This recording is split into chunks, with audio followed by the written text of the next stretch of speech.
गरीब किसान की कहानी। एक समय की बात है, रामगढ़ गांव में नीलेश नाम का एक गरीब किसान अपनी पत्नी और एक बच्चे के साथ रहता था। खेती करने के लिए उसके पास थोड़ी सी जमीन और 2 बैलों का जोड़ा था। जैसे तैसे खेती से उसका गुजारा चल रहा था कि एक दिन अचानक उसके एक बैल की मृत्यु हो गई। इससे नीलेश के परिवार पर भारी मुसीबत आ गई। दूसरा बैल काफी बूढ़ा था, ऐसे में एक बैल से खेत जोतना काफी मुश्किल था। बिना बैल के कैसे होगी खेती। बुवाई के दिन चल रहे थे और नीलेश ये सोच सोच कर परेशान था कि अब वह क्या करेगा, वह अपने परिवार का पेट कैसे पालेगा। वह ये सोच ही रहा था कि तभी उसकी पत्नी उमा उसके पास आए और रोते हुए बोली, अजय, हमारा एक बैल तो मर गया है और दूसरा बूढ़ा हो चुका है। उससे अकेले हल नहीं चलेगा। आपकी भी तबीयत इतनी ठीक नहीं रहती कि आप खेतों में पहले जितनी मेहनत कर सकें। अब हम क्या करेंगे। पत्नी की बात सुनकर नीलेश बोला, मैं भी यही सोचकर परेशान हूं कि अब खेती कैसे होगी। पहले से ही मुझ पर इतना कर्ज है कि अब मैं दूसरा बैल खरीदने के लिए किसी से उधार भी नहीं मांग सकता। अब तो भगवान ही मुझ गरीब किसान की कहानी को बदल सकता है। गरीब किसान के बेटे ने लगाई भगवान से गुहार।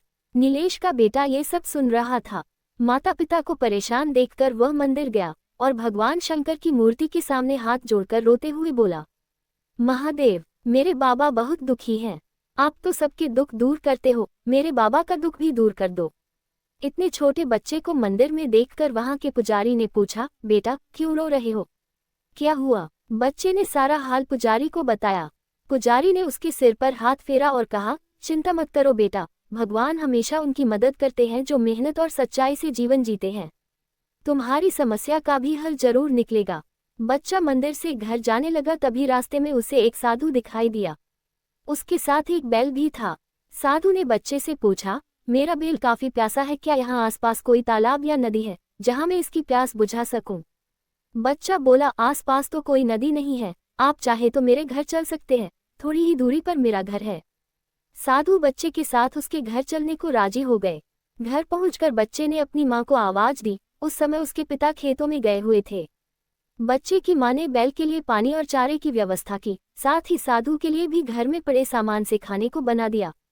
उमा की सेवा देखकर साधु बहुत ही खुश हुए। इतनी ही देर में नीलेश भी खेतों से आ गया। उसने साधु को प्रणाम किया और आशीर्वाद लिया। सेवा से खुश होकर साधु ने दिया बैल। किसान के परिवार की सेवा से साधु काफी खुश हुए और बोले, मैं तुम्हारी सेवा से प्रसन्न हुआ।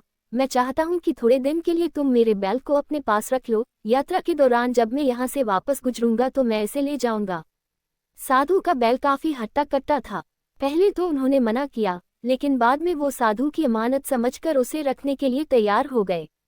अगले दिन नीलेश अपने बैल को लेकर खेत में गया। उसने खेत जोतने की कोशिश की, लेकिन हल आगे बढ़ ही नहीं पा रहा था। इतने में ही साधु का बैल वहां आ गया और हल को छेड़ने लगा। ऐसा लग रहा था मानो वो कह रहा हो कि इस हल को मेरी कमर पर रख दो।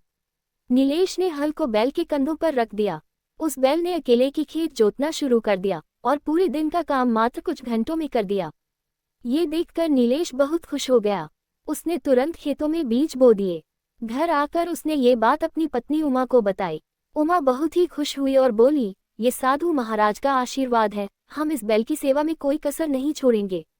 उस साल बारिश काफी अच्छी हुई थी, ऐसे में नीलेश के खेतों में भी फसल अच्छी हुई और उसे खेती में काफी मुनाफा हुआ।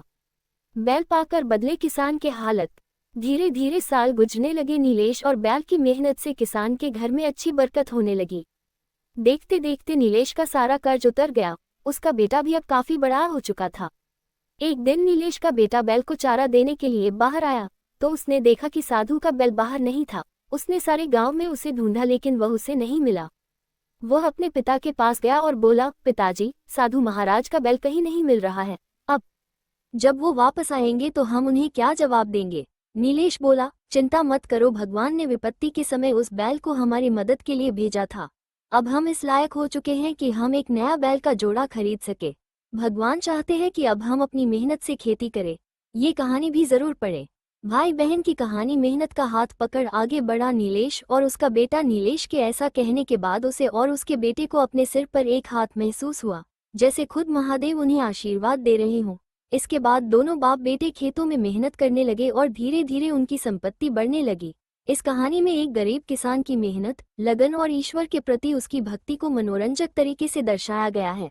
उम्मीद है गरीब किसान की कहानी आपको पसंद आई होगी। अगर कहानी अच्छी लगी हो तो इसे अपने दोस्तों के साथ जरूर शेयर करें।